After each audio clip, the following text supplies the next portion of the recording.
தென்காசி மாவட்டம் ஆலங்குளத்தில் பிரசித்தி பெற்றது ஸ்ரீ பத்திரகாளியம்மன் கோயிலாகும். இந்த கோயிலில் பார்த்தீங்கன்னா ஆண்டுதோறும் ஆவணி மாத கடைசி மற்றும் புரட்டாசி மாதம் முதல் வாரத்தில் திருவிழா நடைபெறும். இந்த வருஷத்தோட திருவிழா கடந்த 19ஆம் தேதி தொடங்கிச்சு. நாள்தோறும் அம்பாளுக்கு சிறப்பு அபிஷேகம், பரிவார தெய்வங்களுக்கு அலங்காரம், தீபாராதனை ஆகிய நடைபெற்ற நிலையில நேற்று நள்ளிரவு கோயிலின் சிகர நிகழ்ச்சியான கொடைவேளை நடந்துச்சு. நள்ளிரவு 12 மணிக்கு சிறப்பு படையல்கள் நடந்தது. சாம பூஜையும் வச்சாங்க. அப்போ பக்தர்களுக்கு பத்திரகாளி அம்மன் சிறப்பாக அருள் பாலித்தார். அப்போது ஆலங்குளம் மற்றும் சுற்றுவட்டார பகுதியிலிருந்து 10,000க்கும் மேற்பட்ட பக்தர்கள் இங்கு குவிந்தனர்.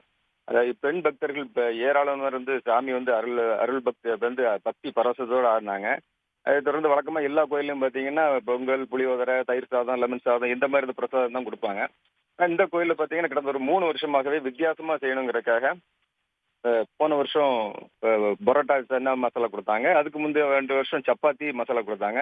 இந்த வருஷம் கிட்டத்தட்ட ஒரு 21,000 தோசை ரெடி பண்ணி பக்தர்களுக்கு அன்னதானமா கொடுத்தாங்க.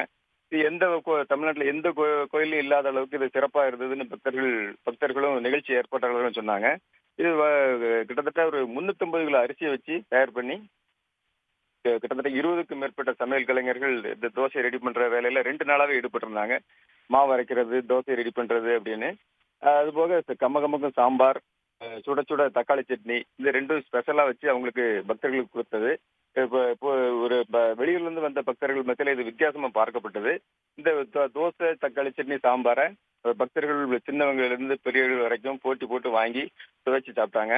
இது தமிழ்நாட்டிலே முதல் முறை அப்படின்னு சொல்லி பக்தர்களும் நிகழ்ச்சி பரவசத்தோடு கூடினது ஒரு பெரிய ஆச்சரியத்தை ஏற்படுத்துச்சு.